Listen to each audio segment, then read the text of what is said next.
Support comes from the Missouri Forest Products Association, saluting Earth Day on April 22nd with an ongoing commitment to help offset carbon emissions with sustainable harvesting of Missouri forests. Details at choosewood.com. Welcome to St. Louis on the Air. I'm Sarah Fensky. If you're Gen X, like me, you may recall a video featuring Madonna wrapped in an American flag and rapping new words to her hit song Vogue to encourage voting. Dr. King, Malcolm X, freedom of speech is as good as sex. Abe, Lincoln, Jefferson, Tom, they didn't need the atomic bomb. We need beauty, we need art, we need government with art. Get in rhythm. Don't give up your freedom of speech. Power to the people is in our reach. Don't just sit there, let's get to it. Speak your mind, there's nothing to it. Vote! That video was the very first public service announcement for the Rock the Vote campaign. It launched in 1990, and in its long partnership with MTV, Rock the Vote has sought to increase voter turnout. It's done the work for so long, the young people it once cultivated are now people like me. But different times call for different measures, and these days a group of St. Louis activists have a new project. It's called Dance the Vote, and joining us to explain more and highlight its Dance the Vote 2020 project is co-founder Joan Lipkin. So Joan Lipkin, welcome. Thank you, Sarah. It's good to be with you. So Joan, you started Dance the Vote 4 years ago. What inspired you to get this thing started? Well, you know, it's a nonpartisan arts initiative that we created with Ann Taussig, Sabrina Tayus, who has now become the queen of voter registration in my book, choreographer Ashley Tate. And 4 years ago, a lot of the artists that I knew were feeling very disenfranchised and sort of venting a lot on Facebook. And I thought, let's take that and turn that into some kind of art. Let's talk about the importance and the urgency of voting. And so our very first performance was outside Tom Ray's iconic vintage vinyl record store in the Loop. It was a rainy afternoon. A couple of dozen people came by, and that was good. We were very, very happy about that. And then 2 years later, we had 1,100 people come to the Missouri History Museum for the midterms, and we were covered by all the news. And I think what we've done is to make this bridge between art and activism, and to have the art lead us into an awareness of voting. And what I also like is that it's not just about promoting voting. It is also about giving artists an opportunity to express themselves. So this idea of combining those two things, calling it Dance the Vote, was that a conscious echo of Rock the Vote? Well, you know, if you Google how many ways can you say vote, right, in a short way? Yeah. I love Rock the Vote, and I think that they've been very important. And head count, for example, with their registrations at concerts and public gatherings. But ours is different because we're not going to an outside venue or an outside organization. We are giving opportunities. Right, it was local artists, and one of the things that's exciting is that we're both local and national, and even have some international folks who are contributing. So, to the best of my knowledge, Sarah, I've been doing my research. I don't know of anybody else who is sort of commissioning and curating dance pieces that look at voting. Yeah, there's been a lot of music stuff, but there's not anything I'm aware of about dance. It does seem like a more unusual combination. Have you tackled that in a literal sense? Like there's pieces that show people voting, or is it more the ideas behind democracy and the ideas behind voting? I think it's the ideas. You know, we have asked artists to think about their experiences. So most of the choreography, we sort of put out a call, or we ask specific companies or choreographers to create work that's based on various themes of the voting experience. So in the past, this has included the experience of African Americans, women, people with disabilities, and immigrants. And if you sort of open the door, there are so many possibilities. There's voting rights, voting suppression, voting in other countries, right? Many, many themes. And I just thought that the dance was a different take. And there's something about dance. It's a different kind of language, right? And I'm a theater artist. I'm a playwright and I'm a director. But I wanted to think about the body and the moving body and diverse bodies as a different kind of text, right? As opposed to people listening and having to attend to the language and understanding I thought, let's go at this a different way. And let's work with forms that we don't usually see as much. So you started this 4 years ago, and as you say, at the time, people were feeling pretty dispirited. 4 years later, people are feeling dispirited all over again, and in many different and novel ways that I don't know that we could have foreseen. So how is Dance the Vote? What is your big focus headed into this year's November election? I think one of the things that we're trying to do is to encourage people. And Ashley Tate, who has Ashley Ann Dance Company, and I co-produced this together, and we recorded something outside the History Museum that we use as a sort of intro for all of the packages. And we have these episodes. So we just, as the lingo goes there, we just dropped episode 1 yesterday on multiple channels, and that's 2 different choreographers doing work. And what we said is, we hope that these pieces inspire and encourage you, because I think people need inspiration and encouragement, and they also need information.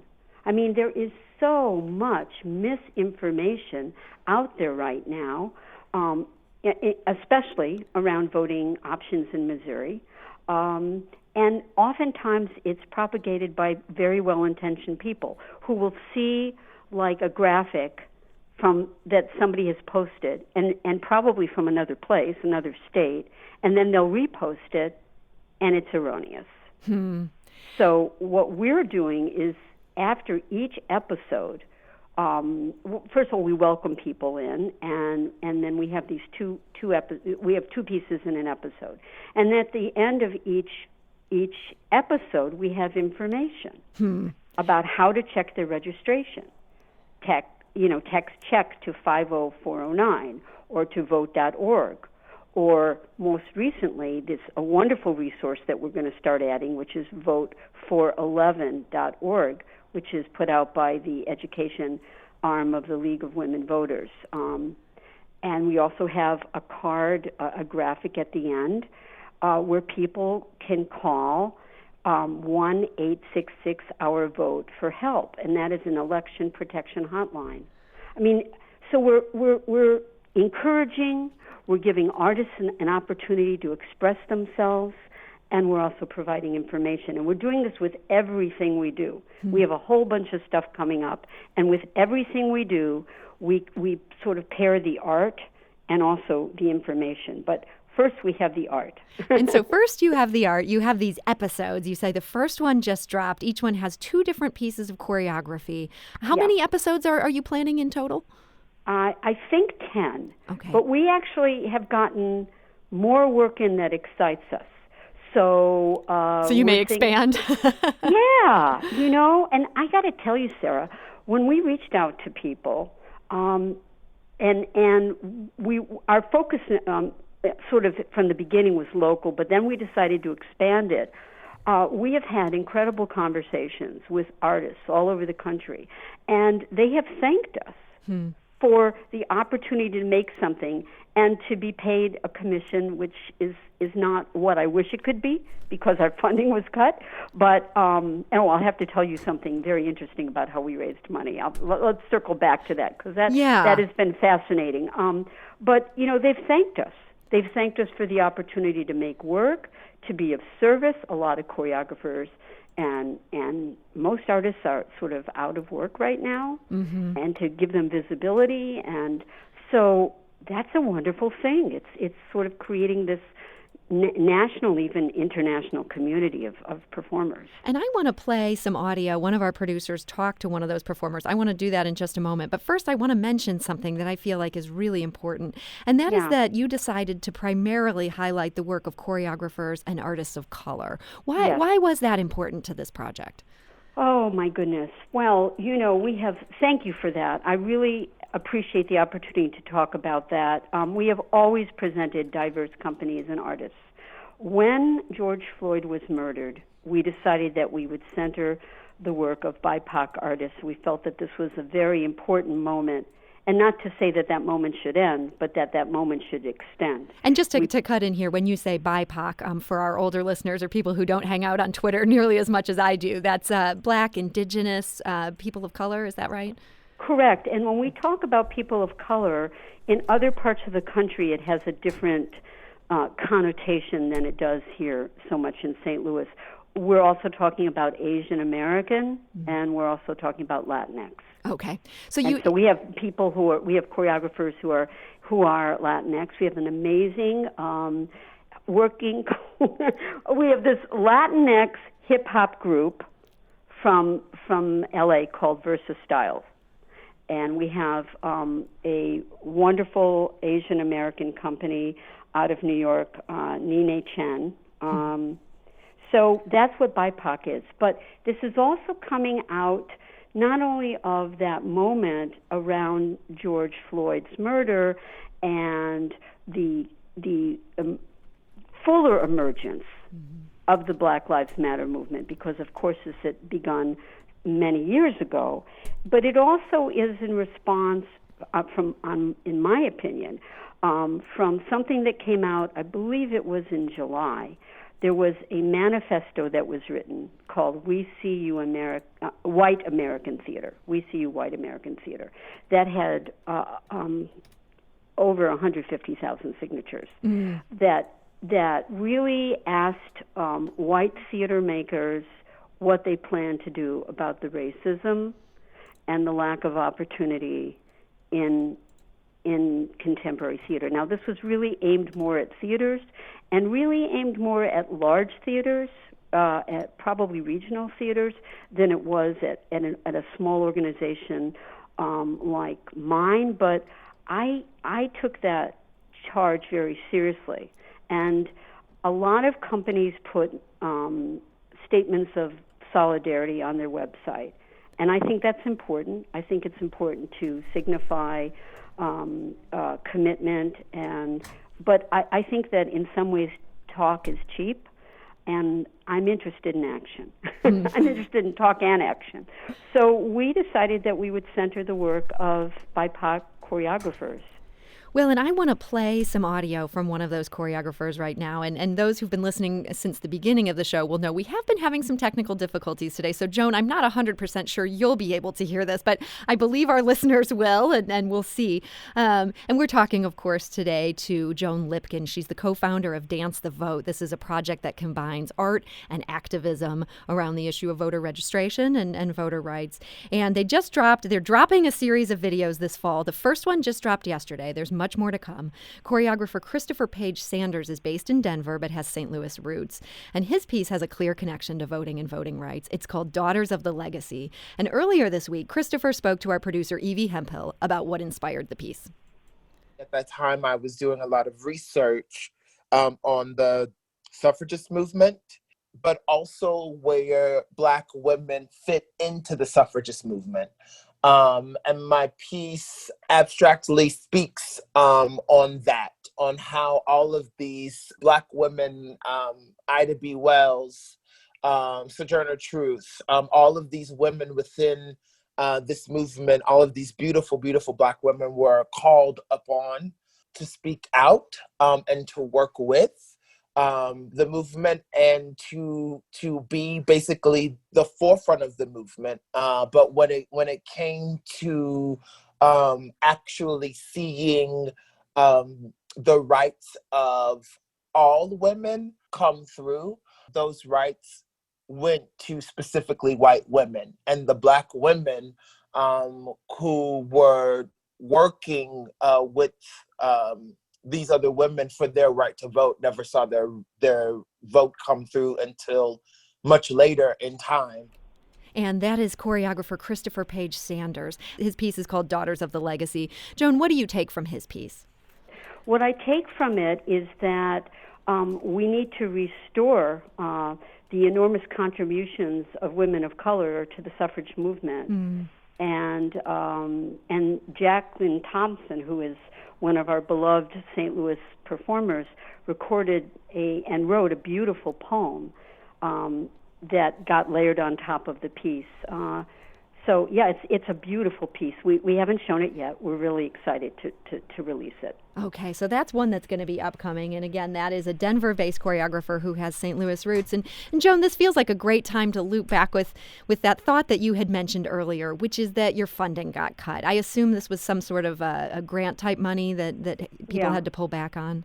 Yeah, everybody's funding. Yeah, that's the through line. And in addition to technical problems, funding getting cut is the through line of this pandemic. So you found your funding cut, and yet, as you said, it was very important to you to pay people like these choreographers for their work. How were you able to do that? Well, this was funny, Sarah. So my assistant, Becky, said to me, Joan, let's do a birthday fund for Dance the Vote. And I said, and I contribute like small amounts to lots of places and lots of people, local organizations, cultural, social, all kinds of things. And I said, I don't feel comfortable doing that in this time when I feel that there are other more pressing kinds of needs. And she said, oh, come on, let's just try it. So we put it up and we decided it would just be for Dance the Vote, and I was not going to harass anybody online. We were just going to put it up. Yeah. Well, we did another campaign where we raised a lot of money a number of years ago, and we were asked to do it by somebody, and part of it was that I had to reach out pretty continually, and I just didn't, I love the work that we do, but for me, when there are all kinds of other issues that for me feels bigger, food scarcity and rent and evictions, and these are the things that I was feeling strongly. I feel very strongly about. Yeah, so you're comfortable doing that nudging. You just weren't comfortable at this moment for this cause. That's exactly right, Sarah. I wasn't. And Becky's like, "Come on, Joan, you're working so hard. Let's see what happens." So we put it up, and we raised, I think around $7,500. Wow. And almost 200 people donated, and they would write in and say, I don't know what to do. I'm not really active in the ways that you are. I just really appreciate what you're doing, both for the arts and in terms of the political climate. And people donated anything from $500 to $500. Wow. I didn't ask for, and every amount, no matter what it was, would get the same, God bless you, thank you, we love you, But then, and this part I thought was really kind of wonderful, an actress that I work with decided, who really loves what we're doing, she decided that she would use her birthday fund. So she would raise money for us through her birthday fund, which was a few weeks later. That's terrific. So you sort of, you took it on your birthday, then you passed it on down to the next birthday. And it must have been just so gratifying to see people willing to support the arts when, as you say, there are some really big needs out there in addition to that. Yes. And not just that they're willing to support the arts, but that they recognize the value of what we're doing, and that we are giving opportunities to other artists, and that we're trying to be this bridge between the arts and civic engagement. It touched me deeply. And the person, I want to call out the person who did the birthday fund for us. Sure. It was Susan Volkin. Thank you, Susan. Should you be listening? That really came as a surprise. It was just incredible. We did have some funding, Sarah. We got very high marks from the Regional Arts Commission and the Missouri Arts Council when our grants were evaluated, but then because of the pandemic, things were cut. And then we also got some funding by a private foundation who also really believes in what we're doing. But I went out and decided I was going to do this without any of that guarantee. And that's actually a perfect segue to one other piece of audio I wanted to play today. Our producer, Evie Hemphill, spoke with Sabrina Tayus. She's a faculty member at St. Louis University School of Social Work, and for several years, she's been the coordinator of Dance the Vote's voter registration efforts. She explained what that entails. I'm a big Hillary Clinton supporter. So in 2008, when she ran for president, I joined different groups who were doing voter registration. After a certain point, Hillary dropped out, and she said for all of her supporters to support Barack, to help him get elected. And there were lots of groups here in North County, St. Louis, doing voter registration, and I joined those groups. And on Saturday and Sunday, I'd go out with them and we'd register voters. So then when she ran again in 2016, no one was really doing voter registration. They were doing something called phone banking. That's when you call people to remind them to vote or remind them that an election is coming up. It's a get out the vote effort. And I'm just not really good at that. So I decided that maybe I could go back to voter registration. So I contacted the Board of Elections and they gave me training. And then that's how I started registering people to vote, only because I was not good at phone banking.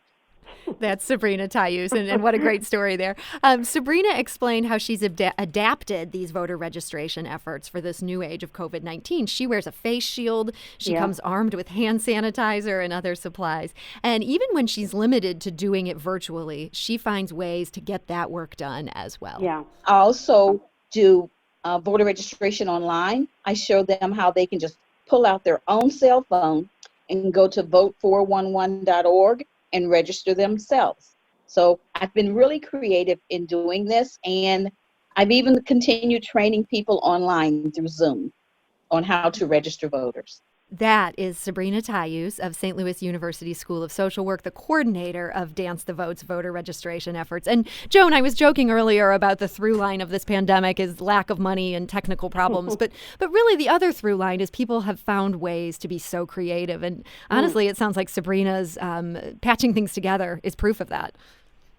She's heroic. I mean, she has registered thousands of people. You know, here's the thing. When the pandemic hit, we said, how can we adapt some of these projects for the digital world?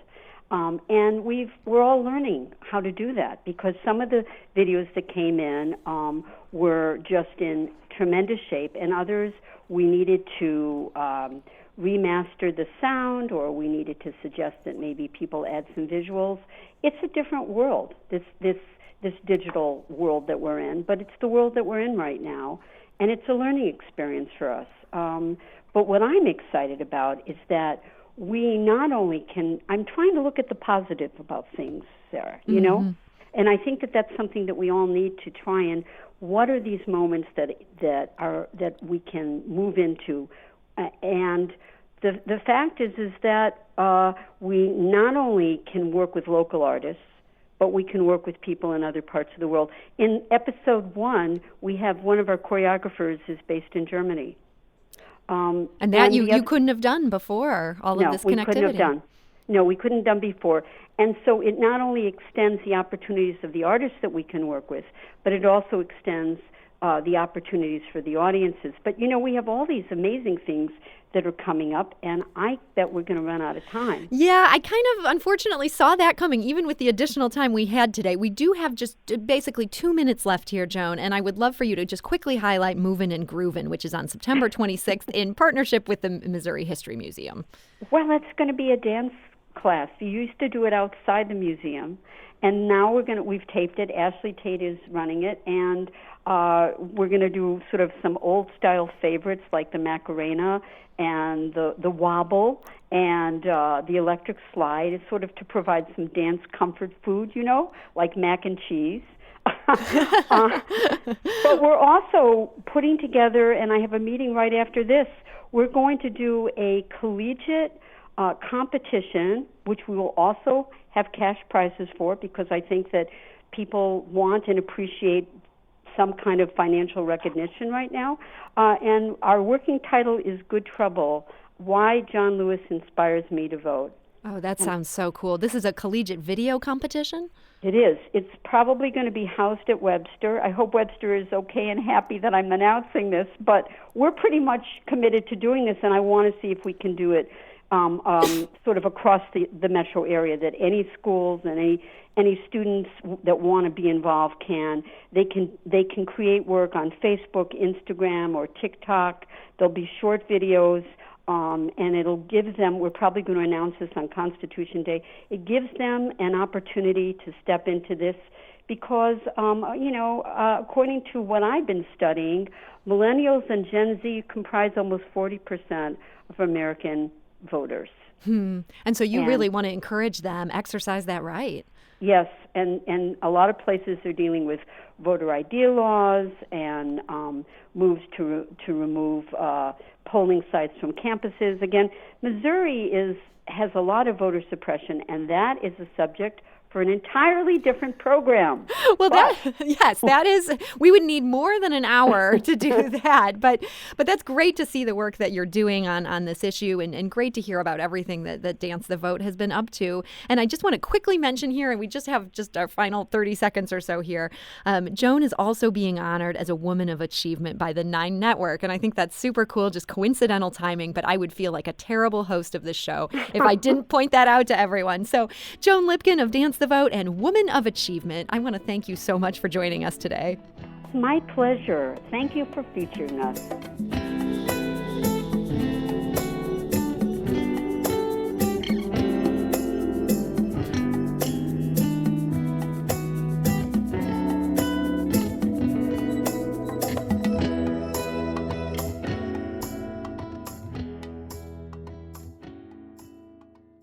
Support comes from the Missouri Forest Products Association, saluting Earth Day on April 22nd with an ongoing commitment to help offset carbon emissions with sustainable harvesting of Missouri forests. Details at choosewood.com.